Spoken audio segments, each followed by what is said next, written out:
تعلم على العلماء حتى تعرف الإسلام صحيحا. إن الحمد لله نحمده ونستعينه ونستغفره ونعوذ بالله من شرور أنفسنا ومن سيئات أعمالنا.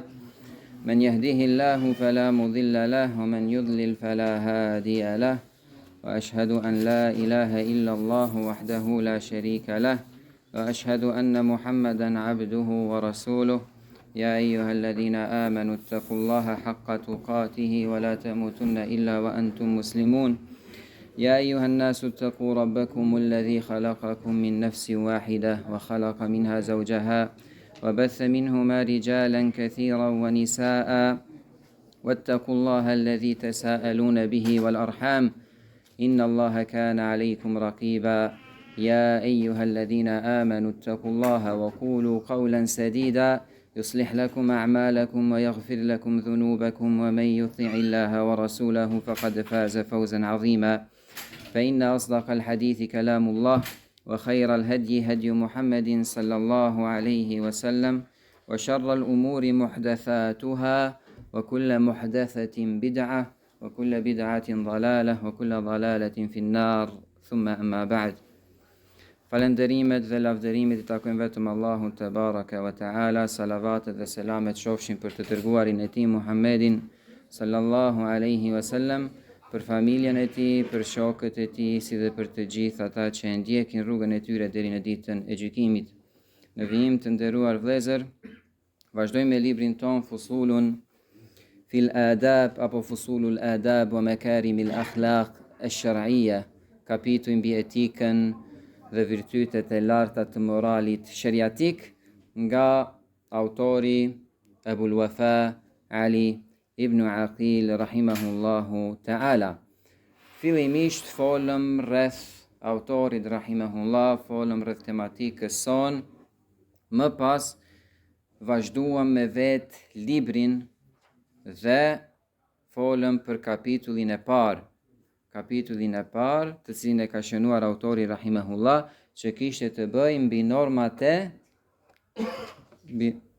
e selamit. Do të thënë kapitulli kishte të bëjë mbi normat e selamit. Vazhdon autori rahimahullah me kapitullin e radhës. Kapitull ky që është I ngjajshëm me të parin dhe të themi që ndërlidhet me të. Nëse hyn në një vend dhe jep selam duke u thënë njerëzve selamu aleikum, hapi I radhës është që shkon dhe u jep atyre dorën, u fol atyre me dorë, apo I përshëndet ata me dorë, dhe për këtë ka folur autori rahimahullah për normat e asaj që quhet në arabisht al-musafaha, do të thënë dhënia, shtrirja e dorës në përshëndetje.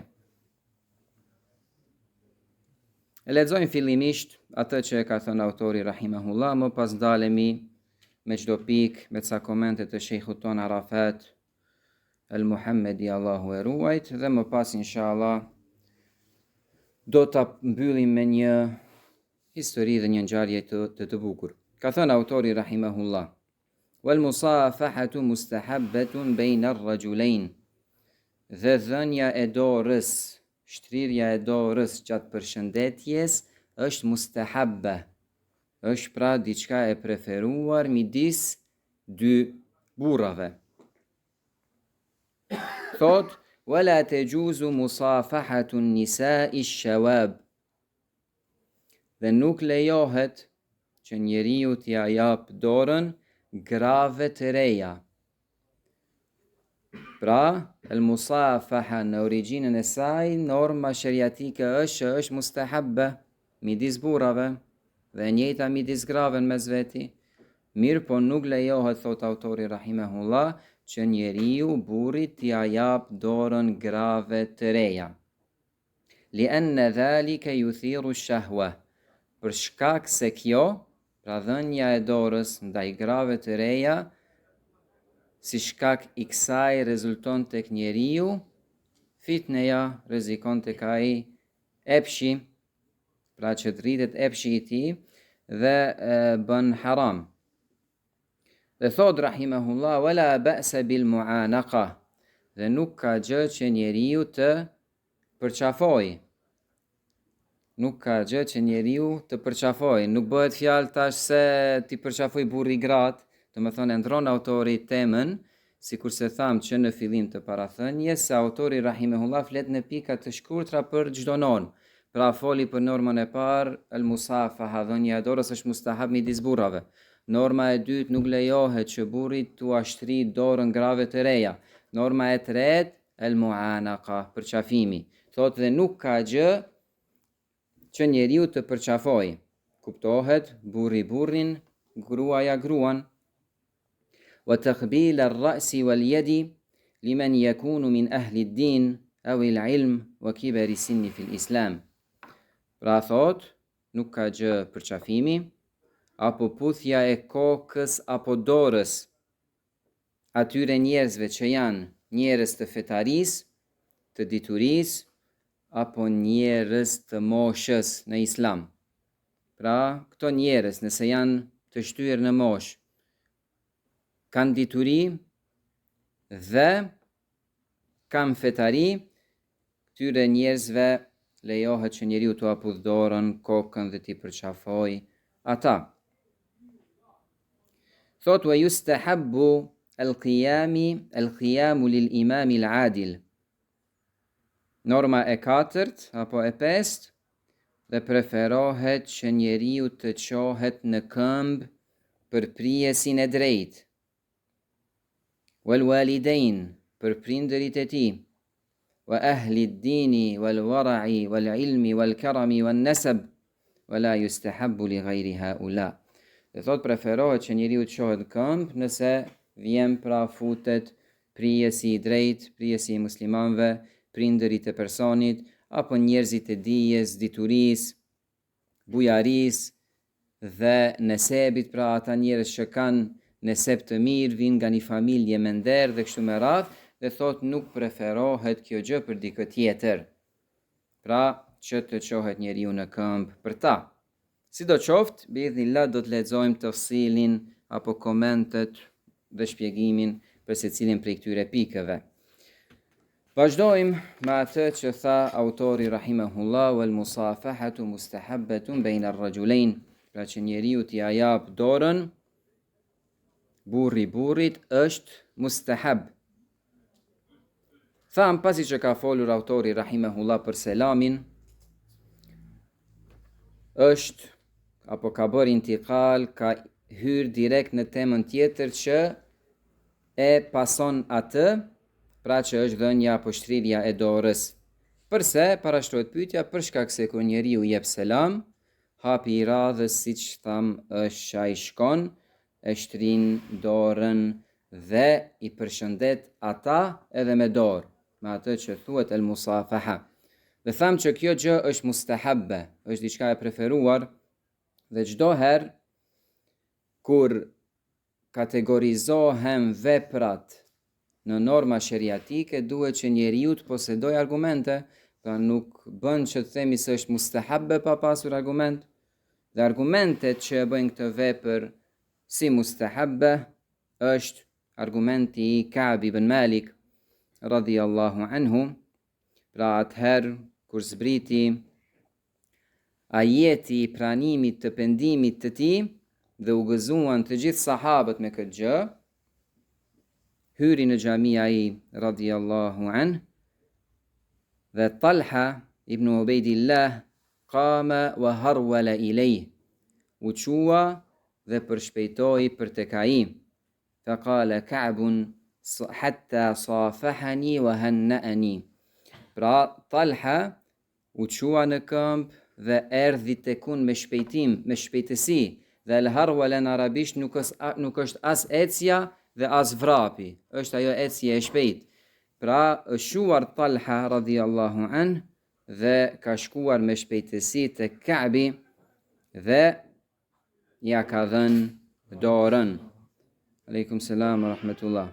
Fa fariha Ka'bun min hadha al-mawqif, dhe është gëzuar Ka'b radhiyallahu anhu nga ky rast, dhe hadithi transmetohet në Sahih al-Bukhari. Pra sahabët e të dërguarit të Allahut sallallahu alaihi wasallam në atë rast kur urdhëruan që të bëjnë bojkot në këtë rast, bën bojkot dhe në atë rast kur urdhëruan që të tërhiqet bojkoti ndaj këtyre njerëzve, këtyre treve sahabive, u tërhoq bojkoti, sa që kur hyri Ka'b ibn Malik radhiyallahu anhu në xhami, Talha ibn Ubaidillah u quan këmbë dhe përshpejtoi tek ai, e uroi për pranimin e pendimit të tij dhe ja dha dorën atij. Pra ky është argumenti i parë për dhënien e dorës. Dhe në fund biidhnillah do ta përmbyllim mësimin ton me këtë ngjarje duke e shpjeguar në mënyrë më të detajshme, nga se është një ngjarje mjaft e bukur. Sidoqoftë, ajo që përfitojmë nga ky hadith shkurtimisht është se sahabët e kanë përshëndetur njëri tjetrin duke ja dhënë dorën. Dhe po ashtu përfitojmë nga ky hadith se sahabët nuk kanë marrur hak, nuk kanë bërë hakmarrje për vetët e tyre, atëherë kur janë urdhëruar me hexher kanë bërë hexher, dhe atëherë kur janë urdhëruar që të largohet hexhri, e kanë larguar atë në mënyrë të menjëhershme. Prej argumenteve po ashtu është hadithi i Anas ibn Malik, kur ai u pyet: "A kanatil musafahatu fi ashabin nabi sallallahu alaihi wasallam?" A ka ekzistuar dhënia e dorës tek shokët e të dërguarit të Allahut sallallahu alaihi wasallam? Anas ibn Malik radhiyallahu anhu është përgjigjur po. Pra sahabët e përshëndesnin njëri tjetrin duke ja shtrirë dorën. Po ashtu hadithi në të cilin sahabët e kanë pyetur të dërguarin e Allahut sallallahu alaihi wasallam rreth atij personi që e takon vllaun e vet. E kanë pyetur si të veproj dhe kanë thënë: "E yanhani lahu", ati përulet ati? I dërguari i Allahut sallallahu alaihi wasallam ka thënë jo. Kanë thënë: "E yaltazimuhu wa yuqabilu", apo yuqabbilu, ata përqafoj dhe ta puth atë? I dërguari i Allahut sallallahu alaihi wasallam ka thënë jo. Më pas sahabët kanë pyetur dhe kanë thënë: "Ya'khudhu bi yadihi wa yusafihu", ata marr për dorë dhe t'ia shtrëngoj atij dorën? I dërguari i Allahut sallallahu alaihi wasallam ka thënë po. Pra kjo është forma e duhur e përshëndetjes. Dhe po ashtu në hadithin e Al-Bara, ku thot: "Qala Rasulullah sallallahu alaihi wasallam, ma min muslimaini yaltaqiyani fayatasafahani illa ghufira lahuma qabla an yaftariqa." Nuk ka dy musliman të cilët e takojnë njëri tjetrin dhe përshëndeten mes tyre, përveç se Allahu a fal atyre mëkatet para se të ndahen ata. Pra mëkatet e vogla. Nga ky hadith kuptojmë se dhënia dhe shtrëngimi i dorës ka vlerë të madhe, dhe se njeriut për këtë vepër i falen mëkatet e vogla. Pra është shkak për faljen e mëkateve të vogla.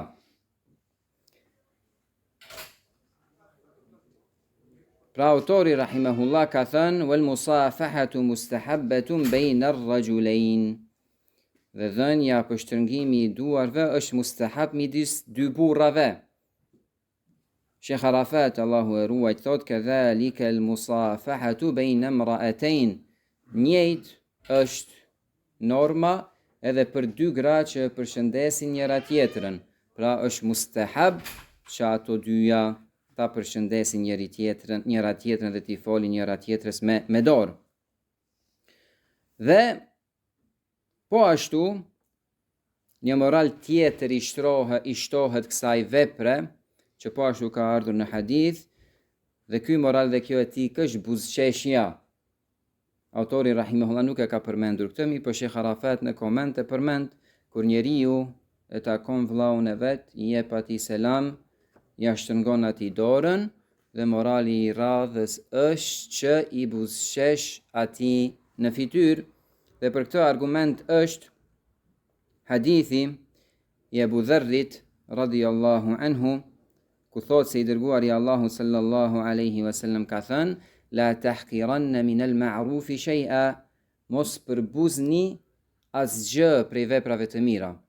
Pra dhe përbuzja i bie, kuptimi i përbuzjes është që njeriu të mos i jap vlerë. Do me thonë, nuk e përbuz asnjëherë njeriu një vepër të mirë. Sado e vogël tjetë ajo, vepron me atë dhe e merr shpërblimin e saj. Pra i dërguari Allahut alayhi salam thot: La tahqiranna min al-ma'rufi shay'a, mos përbuzni prej veprave të mira asgjë, walau an talqa akhaka biwajhin taliq. Edhe sikurse, pra kjo vepër e mirë dhe e vogël që nuk duhet përbuzet, edhe sikurse tjetë që ta takosh vllaun tënd me fytyrë të buzëqeshur. Pra i shtohet kësaj etike dhe kjo etik mjaft e bukur, pra që njeriu duhet të buzëqesh atëherë kur ai i flet dikujt dhe përshëndet atë. Në vijim autori rahimahullah ka thënë: "Wala tajuzu musafahatu an-nisa'i ash-shawab li'anna dhalika yuthiru ash-shahwa." Dhe nuk lejohet që njeriu, burri, t'u ashtërngoj duart grave të reja, për shkak se kjo sjell pra shahwan, sjell tek ai shahwan, sjell tek ai epshin haram, shahwan al-muharrama. Çka kuptojmë nga kjo? Kuptojmë nga fjala i Ibn Aqilit rahimahullah se shtërngimi i duarve me gratë e reja është haram. Mirë për në usul al-fiqh, biles Sheikh Khalid në seminarin në Kuvajt, shpjegoj një risale për usul fiqh dhe i përmendi edhe këto argumente. Pra argumentet në bazat e fiqhut ndahen në dy lloje, al-muttafaq alayha dhe al-mukhtalaf fiha, argumente për cilat dietarët kanë rënë në ittifaq, dakordsi. Dhe këto argumente janë libri i Allahut, pra ajetet, Kur'ani, është suneti, është ijma'i dhe është qiyasi. Dhe ka argumente tjera për cilat dietarët kanë rënë në khilaf, sa janë ato për argumente apo nuk janë për argumente. Pra ka khilaf mes dietarëve, el-usuliyin. Prej këtyre argumenteve është argumenti që titullohet mefhum el-mukhalafa, kuptimi i kundërt. Ta shohim praktik që thot mefhum el-mukhalafa. Autori rahimahullah ka thënë: "Wala tajuzu musafahatu an-nisa'i ash-shawab li'anna dhalika yuthiru ash-shahwa." Nuk lejohet shtërngimi i duarve me gratë e reja. Cili është mefhumul mukhalafa këtu, kuptimi i kundërt i kësaj? Është se lejohet shtërngimi i duarve me gratë jo të reja, të vjetra. Barakallahu fikum. Pra kemi mefhum al-muwafaqa dhe kemi mefhum al-mukhalafa, kuptimin e duhur apo të përputhshëm dhe kuptimin e kundërt. Ky ishte kuptimi i kundërt. Për të shtuar dobia, do me thonë, mefhum al-muwafaqa, lloji tjetër i këtyre argumenteve është ky i radhës, pra Allahu azza wa jall thot: "Innal ladhina ya'kuluna amwala al-yatama zulman innama ya'kuluna fi butunihim nara." Ata cilët i han apo e han pasurinë e jetimave me padrejtësi, këta njerëz ushqejnë barkrat e tyre me zjarr. Ç'veprojnë këta njerëz? Pra e han pasurinë, i han të hollat e jetimave me padrejtësi. Cili është këtu mefhum el-muwafaqa, kuptimi i përputhshëm? Pra është që nëse ndalohet ngrënia e këtyre të hollave, shpërdërimi i këtyre të hollave për ngrënie, ndalohet shpërdërimi i tyre edhe për diçka tjetër. Sikur se thot dikush, jo, unë parat e jetimave nuk i keq përdor për ngrënie, mirë po i keq përdor për arsye tjera. A është kjo vepër haram? Është haram. Edhe pse ai mund thot Allahu e ndalon ngrënien e tyre. Themi jo, mefhum el-muwafaqa këtë rast është se edhe çdo gjë tjetër s'ka i kësaj, kjo është më e lehta dhe më e logjikshme, më afërta që mund ta bëj dikush. Mirë po çdo gjë që te i kalon atë, s'ka dyshim se është edhe ajo haram. Gjithsesi, autori rahimahullah ka thënë: "Wala tajuzu musafahatu an-nisa ash-shawab." Nuk lejohet shtërngimi i duarve me gratë e reja, që i bjet kuptohet se me gratë e vjetra lejohet shtërngimi i duarve. Dhe dietarët në këtë çështje kanë rënë në khilaf. Autori rahimahullah nuk ka gabuar në mënyrën se si është shprehur, mirë po është shprehur në mënyrën se si e ka bindje në këtë mesele. Gjithsesi, mendimi dhe shprehja e autorit rahimahullah në këtë rast themi se janë të gabuara, nga se nuk ka argument të saktë ku na tregon neve se i dërguari Allahu sallallahu alaihi wasallam ka bërë dallim midis grave të reja në shtrëngimin e duarve dhe grave të vjetra. Aisha radhiyallahu anha transmeton dhe thot: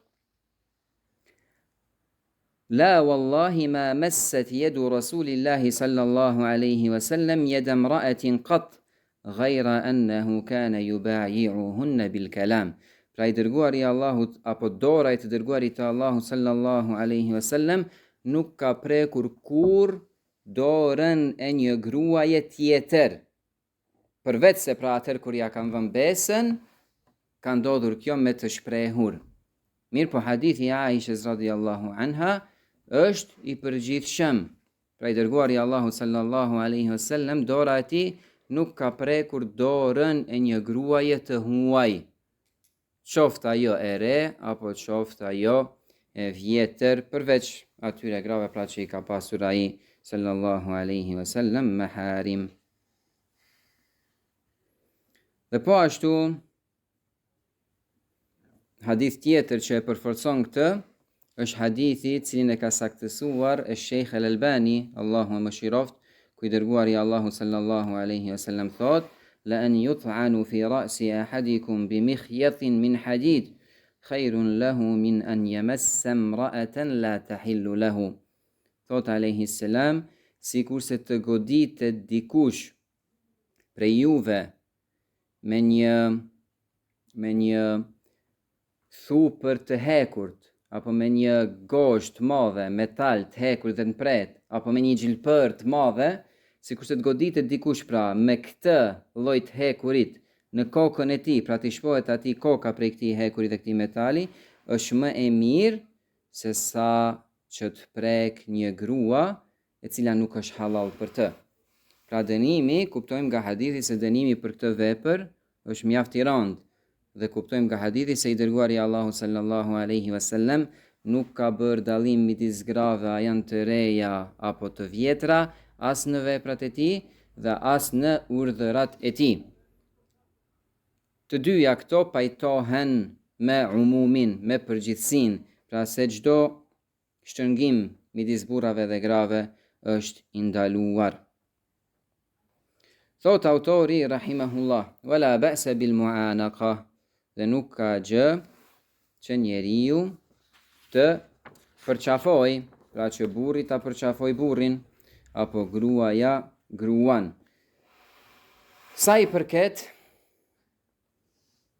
pra e patëm shtrëngimin e duarve midis dy burrave, shtrëngimin e duarve mes një burri dhe një gruaje, tash vjen përqafimi, pra përqafimi midis burrave apo grave. Themi se një gjë e tillë është meshrua, është e ligjshme. Pra është gjë e mirë që njeriu ta përqafoj vllaun e tij.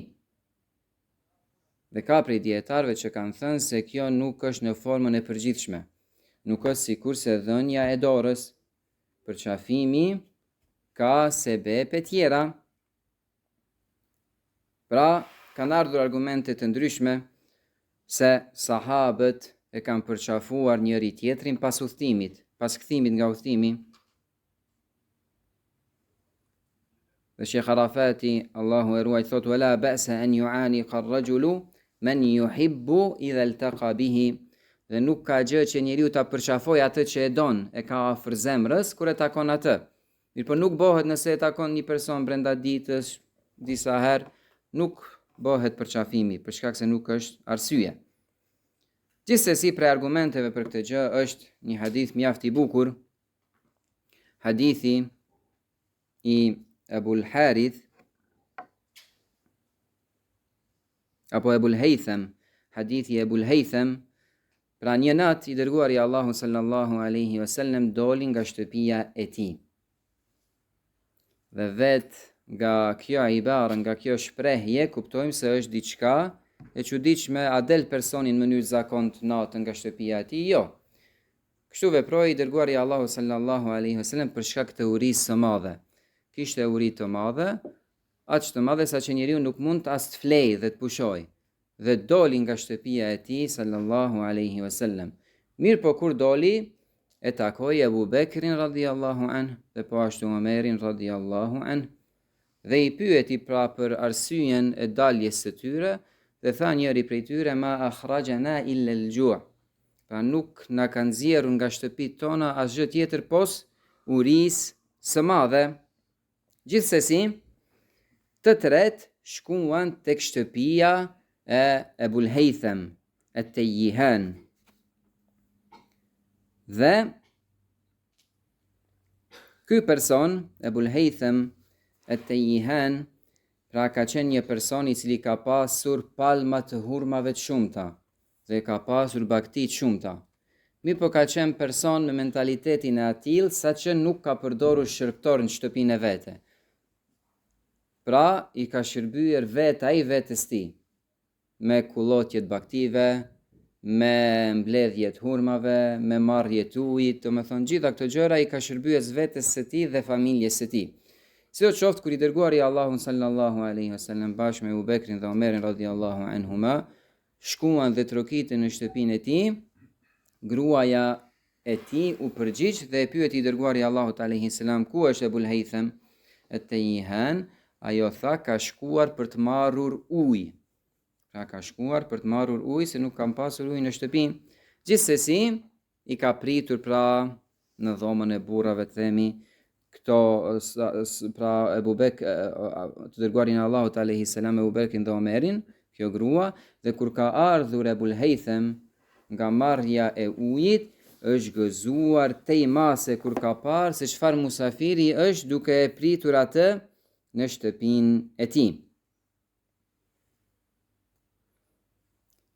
Falamma raja'a, dhe ky është shahid, anaqahu wa fariha biqudumih.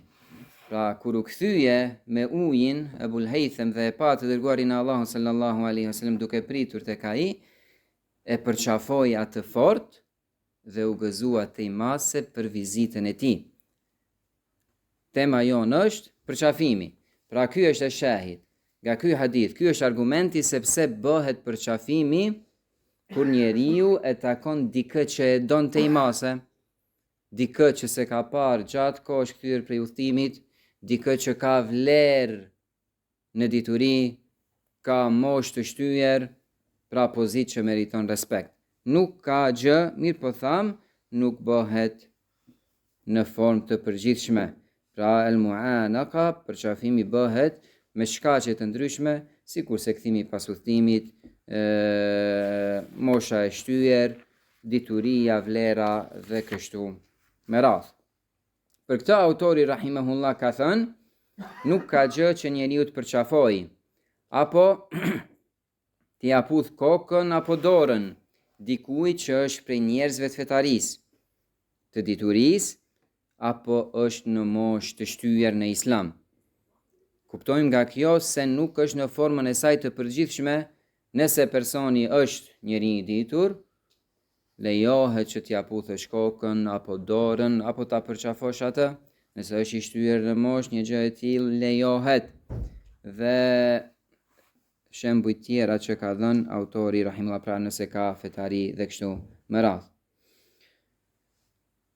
Dhe thot autori rahimahullah në fund të këtij kapitulli vjen me etikën e radhës dhe thot وَيُسْتَحَبُّ الْقِيَامُ لِلْإِمَامِ الْعَادِلِ.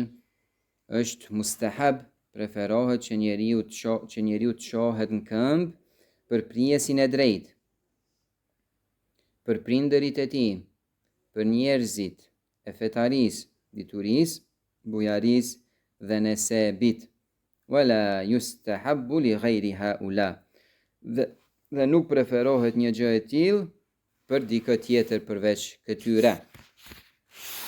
Pra etika e radhës është etika e quarjes në këmbë për të nderuar dikë. Argumentet sa i përket qiyamit në sunetin e të dërguarit të Allahut sallallahu alaihi wasallam janë të ndryshme. Ka prej atyre që ndalojnë atë, dhe se personi që do një gjë të tillë cënohet me zjarr, me dënim në zjarr. Ka prej argumenteve ku vetë i dërguari Allahu sallallahu alaihi wasallam e ka vepruar një gjë të tillë. Dhe ka argumente kur sahabët e dërguarit të Allahu sallallahu alaihi wasallam e kanë vepruar një gjë të tillë. Ç'u kuptojmë nga kjo? Kuptojmë se ka raste kur qiyami lejohet dhe ka raste të ndryshme kur kjo vepër apo ky veprim është i ndaluar. Andaj dhe kategorizojmë qiyamin, ngritjen, çuarjen këmbë për dikë në 3 kategori. Kategoria e parë, kategoria e ndaluar, kategoria e dytë, kategoria e lejuar, dhe kategoria e tretë, ajo që hyn në tahrim, pra themi mekruh, mirë po më e lehtë në shkallë. Rasti kur kjo gjë, ky veprim është mekruh. I dërguari Allahu sallallahu alaihi wasallam në hadithin që transmetohet me senet të saktë ka thënë: "Men ahabba an yatamathala lahu ar-rijalu qiyaman falyatabawwa maq'adahu min an-nar." Ai i cili dëshiron që njerëzit qohen këmbë përpara tij, pra le ta pres karrigën e tij prej zjarrit në xhehenem. Kërcënim nga i dërguari Allahu sallallahu alaihi wasallam se nëse njeriu dëshiron një gjë të tillë, pret nga të tjerit që të shohen në këmbë kur ai hyn apo është aty për ta nderuar dhe ta madhruar atë, ky njeri kërcënohet me zjarr. Dietarët kanë thënë, ky lloj i qiyamit është qiyami çuarja në këmbë për madhrim të këtij personi, duke qenë ai i ulur dhe këta duke qëndruar në këmbë rreth tij. Ky lloj i qiyamit është rreptësisht i ndaluar dhe në për hadith apo në për libra titullohen ndryshe si qiyamul ajanibi li mulukihim. Pra ajo lloj ngritja, ai lloj qëndrimi në këmbë i njerëzve të huaj për mbretërit e tyre. Nga se persianët dhe po ashtu bizantinët, romakët, gjithë këta e kanë pasur, domethënë, dhe ndoshta e kanë akoma traditë që kur mbreti qëndron i ulur në karrigën frontin e tij, të tjerët qëndrojnë në këmbë përpara dhe rreth tij. Ky lloj qiyami, pra që të qëndrojë njeriu në këmbë tjetrit në këtë mënyrë, s'ka dyshim se është i ndaluar dhe ky është argumenti. Ka lloj të qiyamit që është mekruh. Është mekruh, është qiyam i urryer. Dhe dietarët si argument për këtë kanë zgjedhur hadithin e Anas ibn Malik radhiyallahu anhu ku thot: "Lam yakun", pra i dërguari Allahu sallallahu alaihi wasallam, apo "Lam yakun shakhsun ahabbu ilayhi min an-nabi sallallahu alaihi wasallam", nuk ka pasur njeri më të dashur tek ta, tek sahabët, se sa i dërguari Allahu sallallahu alaihi wasallam, "wa lam yakunu yaqumuna lahu lima ya'lamuna min karahiyatihi lidhalik." Pra nuk ka pasur tek sahabët person më të dashur se i dërguari Allahu sallallahu alaihi wasallam, megjithatë nuk janë quar ati në këmbë, pra nga se e kanë ditur se ai e urren një gjë të tillë. Dhe ky lloj i qiyamit është që njeriu pra në momentin që futet në xhami ashtu, të çohemi në këmbë për ta respektuar atë. Dhe kështu kanë vepruar me Imam Ahmedin rahimahullah disa njerëz kur ai ka hyrë në xhami janë quar në këmbë, i ka ndaluar nga kjo vepër dhe ka thënë se është gjë e ndaluar dhe u ka treguar atyre se e urren këtë dhe të mos e përsërisin. Mirë po ka prej qiyameve quarjes në këmbë, pra format të cilat janë të lejuara, dhe prej këtyre formave është që njeriu të çohet në këmbë për udhëtarin për ta përshëndetur atë. Pra ka mbërri dikush, të çohet në këmbë, shkon që ta përshëndes atë. Prej qiyamit të lejuar është që njeriu të çohet për ta pritur musafirin e tij. Po ashtu prej quarjes së lejuar është që njeriu të çohet për njerëzit e dijes sikurse në hadithin e Sa'dit radhiyallahu anhu, ku I dërguari Allahu sallallahu alaihi wasallam kur ka ardhur Sa'd, u ka thënë njerëzve të tij, qumu li sayyidikum apo ila sayyidikum, qohuni për zotëriun tuaj, për shkak se ai ka qenë pra themi I pari I tyre, kryeplaku I tyre. Pra po ashtu prej qiyameve është që njeriu të qohet në këmbë për prindërit e tij, po ashtu që prindi të qohet në këmbë për fëmijën e vet, dhe kështu vepronte I dërguari Allahu sallallahu alaihi wasallam me Fatimen. Kur I dërguari Allahu sallallahu alaihi wasallam e vizitonte Fatimen, ajo qoheshte në këmbë dhe e priste atë të dërguarin Allahu sallallahu alaihi wasallam.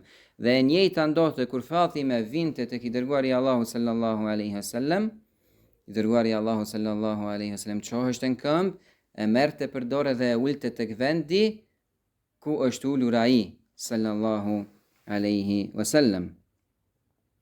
Po ashtu prej qiyameve të lejuara është që njeriu të qohet në këmbë, a thoni ju për të dhënë myshde apo për të përgëzu për një lajm të mirë.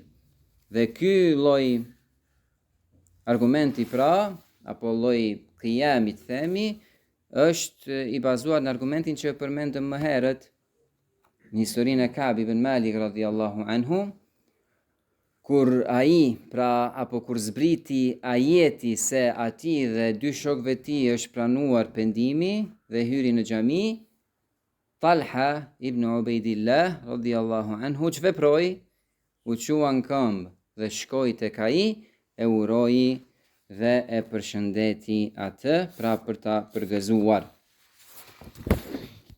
E përmendëm dy herë këtë lloj ngjarjeje, pra ngjarjen e Ka'b ibn Malik radhiyallahu anhu, pra si argument herën e parë dhe po ashtu tash në kategorizimin dhe ndarjet e qiyameve. Dhe thamë që në fillim se do mbyllim mësimin inshallah me një ngjarje të bukur, dhe kjo ngjarje është ngjarja e Ka'b ibn Malik.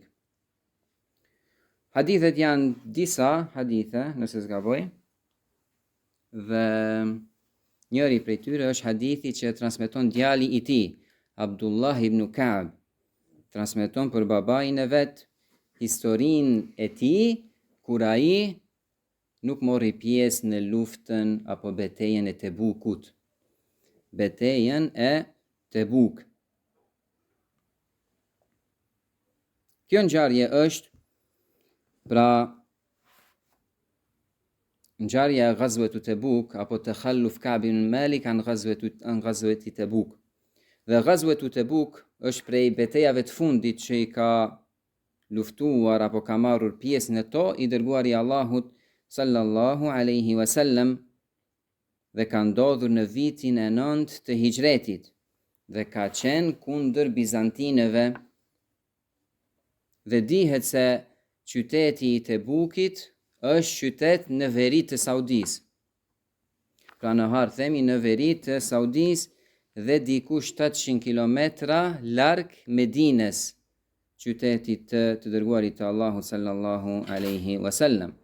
Pra në këto argumente transmetohet, tregohet edhe në vetë gjuhën e Ka'b ibn Malik radhiyallahu anhu dhe në gjuhën e transmetuesve ku tregojnë se Ka'b ibn Malik nuk ka qenë prej adetit të tij që të mos marrë pjesë në beteja. Asesi, ai radhiyallahu anhu ka marrur çdo herë pjesë në të gjitha betejat përveç se kësaj betejes së Tebukut. Edhe në Ghazwen e Bedrit s'ka marrur pjesë, mirë po zanafila e betejës së Bedrit nuk kanë qenë kur kanë dalur sahabët me të dërguarin Allahu sallallahu alaihi wasallam, nuk kanë dalur me qëllimin për betejë. Andaj dhe ka pasur disa prej sahabëve që s'kanë marrur pjesë.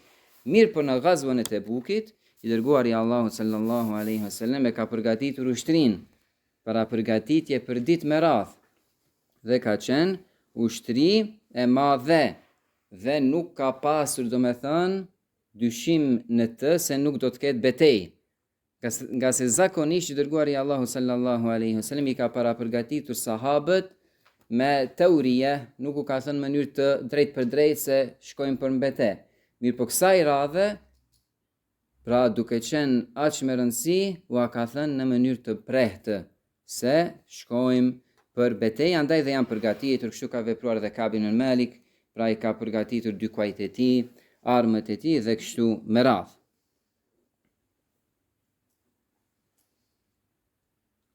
Thot, pra tregon vetë Ka'b ibn Malik radhiyallahu anhu se kur i dërguari Allahu sallallahu alaihi wasallam thirri për në betejën e Tebukut, nuk kam pasur asnjë arsyetim për të mos marrur pjesë.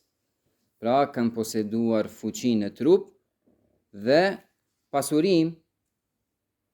Mirë po, nuk i citojmë fjalët e personave në fjalë, mirë po do me thënje asaj, për mbledhje gjithë atyre që është transmetuar. Mirë po kjo gazue ka ndodhur pra në mesin e verës, ka ndodhur në pikën e të nxehtit, pra dhe është dashur që muslimanët përkundër zakonshmes, është dashur që të udhtojnë një udhtim të largët, 700 kilometra, të kalojnë shkretira, do me thonë, dhe kodra të ndryshme, dhe qëllimi ka qenë, si që thamë, luftimi i bizantinëve. Dhe ata kanë qenë duke pritur një lloj apo një betejë të llojit tillë dhe kanë qenë po ashtu të përgatitur në numër të shumtë. Dhe siç tham, pra i dërguari Allahu sallallahu alaihi wasallam i ka përgatitur sahabët për luftim dhe për të dalur me të. Mirë po Ka'b ibn Malik radhiyallahu anhu nuk ka marrur pjesë dhe tregon se kjo gazve pra ka ndodhur atëherë kur frutat janë pjekur dhe kur i ka shijuar njeriut qëndrimin në hije. Pra, si të kaloj njeriu një distancë kaq të largët dhe një të nxehtë kaq të madh dhe vështirësi të udhëtimit kaq të larta në një kohë të tillë. Gjithsesi dërguari Allahu sallallahu alaihi wasallam ka dalur me muslimanët, mirë po nuk ka vepruar kështu Ka'b ibn Malik. Me niyetin se do të nisem më vonë. Pra i ka dhënë vetes zemrës së tij shpresën veten e tij se hajt ato le të nisen më herët, unë nisem të nesërmen para përgatitem. Ditën e dytë ka thënë të njëjtën gjë vetes së tij, derisa i është bërë atij e ditur apo është bindur se ushtria ka mbërritur më një distancë sa që nuk e ketë kollajshme ta kapësh për një ditë dhe të arrish tek ta. Gjithsesi ngeli ai radhiyallahu anhu në një mënyrë të tillë në Medinë dhe tregon se sa herë që ka dalur në Medinë për të ecur dhe për shkuar diku është shmërzitur shumë, pra se nuk ka parë në Medinë përveç se njerëz të nifakut që nuk kanë shkuar në luftë për shkak nifakut të tyre, apo njerëz të cilët kanë pasur arsyetime, sikurse të shtyerit në moshë, ata të sëmurit dhe kështu me radhë. Pra, i dërguari Allahu sallallahu alaihi wasallam nuk ju kujtua atij pra që të pyes rreth Ka'bit derisa mbërriti në Tebuk, dhe atëherë kur pyeti njëri nga kabilja vet Ka'bit që janë Banu Salima, ka thënë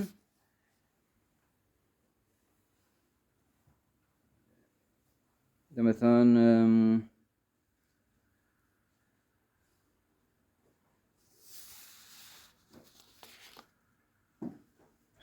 do me thënë si o qoftë, ka thënë se nuk e ka ndaluar Ka'b ibn Malikin radhiyallahu anhu që të mos marrë pjesë në këtë betejë përveç rahatlëkut të tij. Do me thënë kanë thënë që nuk e ka ndaluar atë asgjë tjetër, po se të shikoj anash dhe ta shijoj gjendjen në cilën është.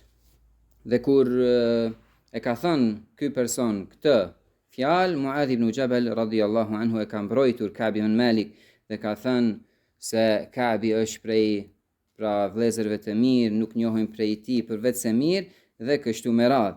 Si do të qoftë, i dërguari Allahu sallallahu alaihi wasallam në këtë rast i është bërë atij e ditur se Ka'bi nuk ka marrur pjesë në betejë dhe gjatë kthimit kur ka marrur vesh Ka'b ibn Malik radhiyallahu anhu se ushtria është duke u kthyer, pra ka nisur që t'i shtohet atij brengosja, mërzia në veten e tij nga turpi i madh që do ta ketë nga i dërguari i Allahut sallallahu alaihi wasallam. Dhe thot dhe transmeton se ka menduar për arsyetimet shumëta, se si të arsyetohet tek i dërguari i Allahut sallallahu alaihi wasallam. Dhe në fund ka qenë i bindur se nuk do ta nxjerr nga zemrimi të dërguarit të Allahut sallallahu alaihi wasallam asgjë tjetër më mirë pos sinqeritetit dhe thënies të vërtetës. Sidoqoftë i dërguari i Allahut sallallahu alaihi wasallam u kthye në Medinë me sahabët dhe ka qenë zakon i tij sallallahu alaihi wasallam kur është kthyer nga betejat, vendi i parë ku është ndalur në Medinë ka qenë xhamia e tij. Ka hyrë në xhamin e tij, ka falur rak'atein dhe është ulur me sahabët për një kohë, më pas ka vazhduar në shtëpinë e tij. Dhe kështu veproi sallallahu alaihi wasallam, hyri në xhami dhe në këtë rast erdhën pra njerëzit e nifakut, ata cilët kanë pasur nifak zemrat e tyre dhe filluan me arsyetimet e tyre, s'kemi mundur për këtë arsye, s'kemi mundur për atë arsye, dhe i dërguari i Allahut sallallahu alaihi wasallam gjykonte me të dukshmen. Ata thoshën në këtë mënyrë, ky thoshte në rregull është dhe kështu me radhë. Mirë po, Ka'b ibn Malik radhiyallahu anhu nuk donte që të vepronte në këtë mënyrë dhe donte që ta thotë të vërtetën. Dhe kur e pa të dërguarin e Allahut sallallahu alaihi wasallam, vërejti tek ai buzëqeshjen e të zemruarit. Buzëqeshjen e të zemruarit. Dhe në këtë rast e ka thirrur i dërguari i Allahut alaihi salam, e ka ulur përpara tij dhe i ka thënë: çka qenë arsyeja an takhallufika an ghazwati Tabuk, pra që nuk ke marrur pjesë në betejën e Tabukit.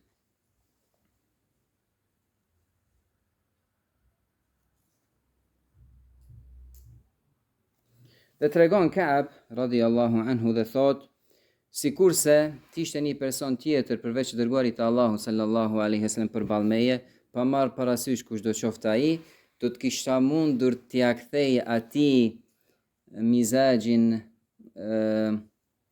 do me thënë atë humorin, do kisha mundur t'ia kthej humorin nga të zemruar në njeri të lumtur shumë shpejt. Ka se Ka'bi radhiyallahu anhu ka pasur oratori të fortë, të fuqishme dhe ka pasur fjali të fuqishme kur ka folur. Mirë po, përpara tij ka pasur të dërguarin e Allahut sallallahu alaihi wasallam dhe nuk ka dashur që të veprojë kështu dhe të arsyetohet. Sidoqoftë, ka dhënë përgjigjen e tij radhiyallahu anhu dhe ka treguar se nuk ka pasur asnjë arsyetim konkret që nuk ka marrur pjesë në betejë, biles ka thënë kam qenë në formën më të mirë, do me thënë fizike dhe po ashtu monetare, në gjendjen më të mirë që kam ekzistuar apo që më ka ndodhur mua deri tash. Gjithsesi dërguari i Allahut sallallahu alaihi wasallam kur e ka dëgjuar përgjigjen e Ka'bit ka thënë amma hadha faqad sadaq faqum hatta yakhdhi Allahu fik. Ndërsa ky e tha të vërtetën, qohu derisa të zbresë Allahu gjykim për ty. Pra, i dërguari i Allahut sallallahu alaihi wasallam ka vërejtur nga përgjigjet e gjithë tjerëve se janë duke u arsyetuar në mënyrë të padrejtë dhe ka vërejtur tek Ka'bi dhe tek dy sahabë të tjerë, Murara dhe Hilal, që kanë thënë të vërtetën, nga se kanë qenë 3 veta, ata cilët kanë ardhur në mënyrë të drejtë për drejtë dhe kanë treguar se nuk kanë pasur arsyetim. Në këtë rast i dërguari i Allahut sallallahu alaihi wasallam urdhëroi sahabët që t'i bojkotojnë këto njerëz. Ta bojkotojnë Hilalin, ta bojkotojnë Muraran dhe ta bojkotojnë Ka'bin dhe të mos u flasin atyre. Dhe këto dytë, Murara dhe Hilal, janë mbyllur në shtëpitë e veta duke qarë, pra nga mërzia e madhe që i ka kapluar. Mirë po Ka'bi radhiyallahu anhu ka qenë njeri më i fortë, me karakter më të fortë dhe ka shku, është falur me xhamat në xhami, ka dalur në pazar, edhe pse askush se ka bën mend, më thënë askush nuk i ka folur atij. Tregon pra vetë Ka'bi radhiyallahu anhu se tregon një rast pas namazit kur i ka dhënë selam të dërguarit të Allahut sallallahu alaihi wasallam, dhe thot nuk e di a i lëvizi buzët e tij për të ma kthyer apo jo? Dhe dietarët thonë, nga turpi i madh që e ka pasur, se ka gjetur forcën me shikun buzë, a i ka lëvizur buzët për me ja kthy selamin apo jo?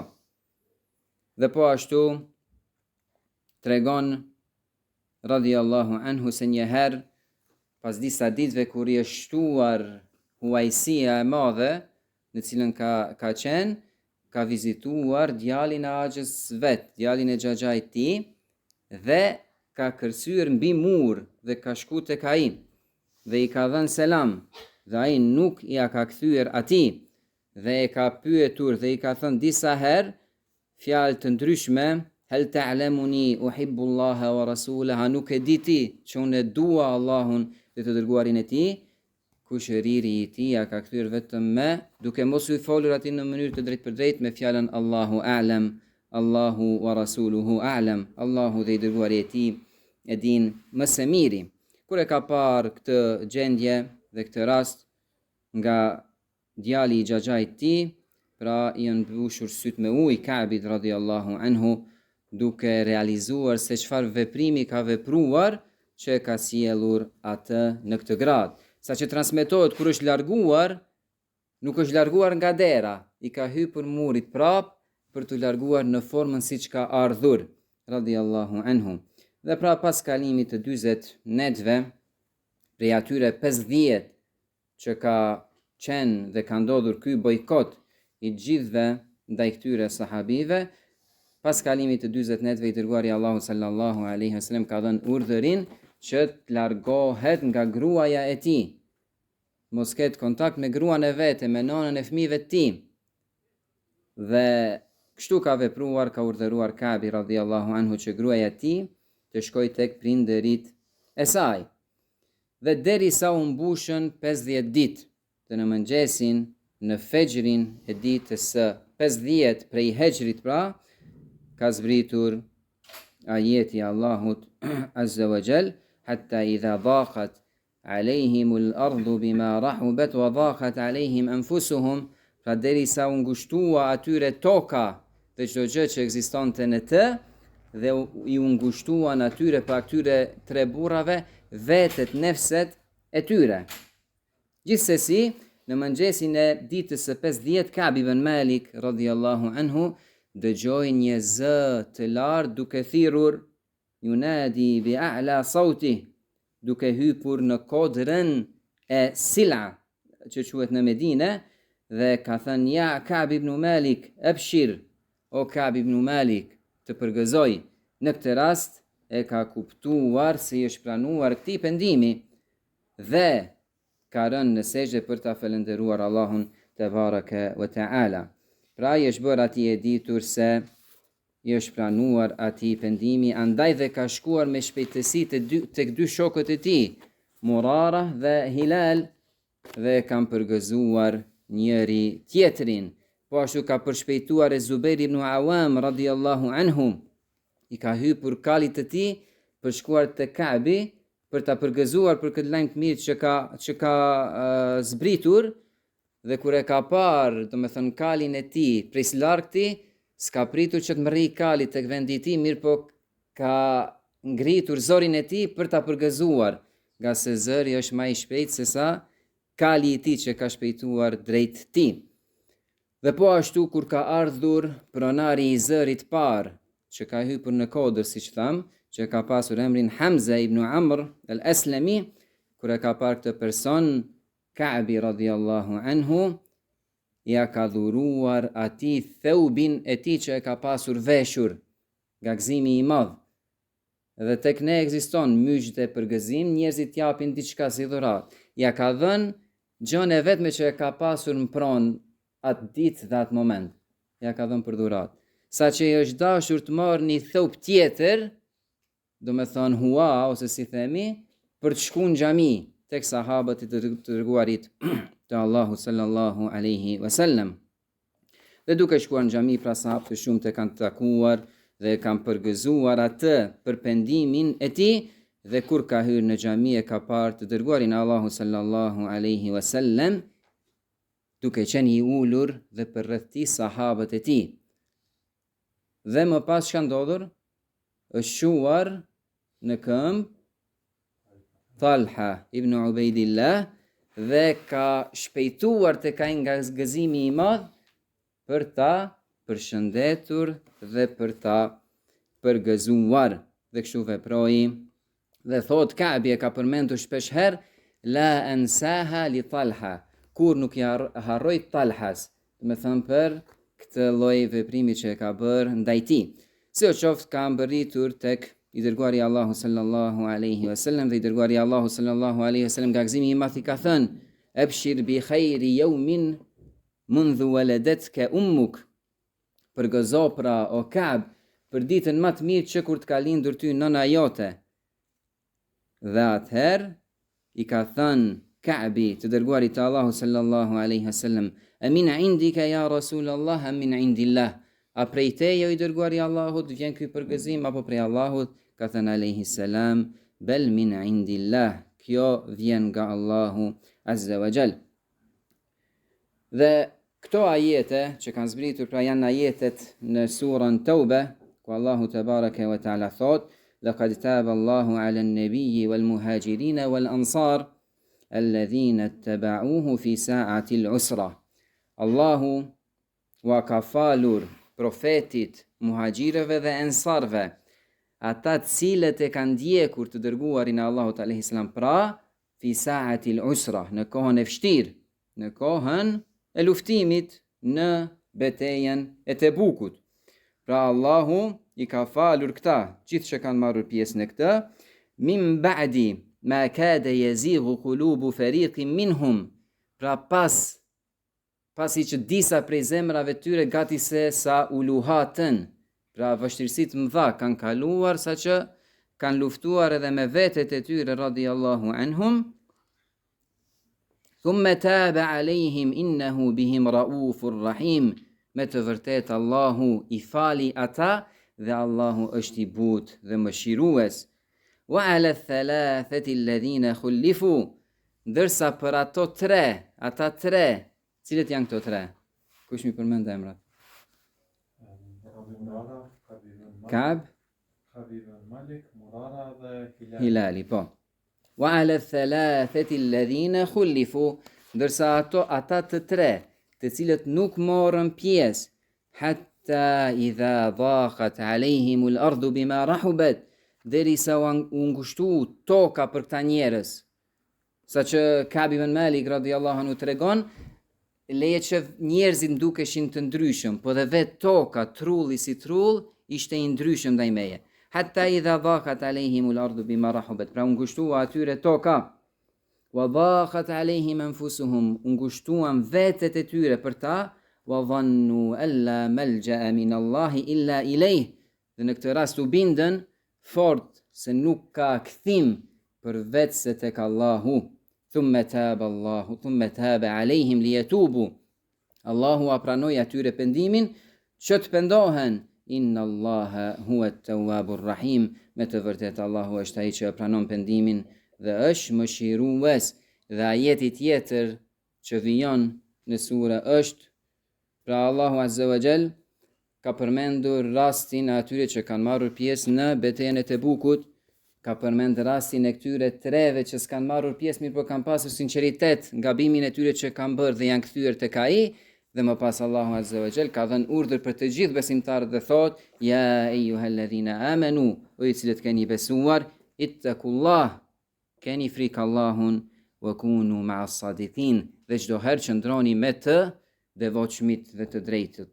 Allahu na bëf gjithë neve prej tyre, dhe me kaq edhe ndalojmë. Subhanakallahumma bihamdik, ashhadu an la ilaha illa ant, astaghfiruka وأتوب إليك وصلى الله على نبينا محمد. تعلم على العلماء حتى تعرف الإسلام صحيحا.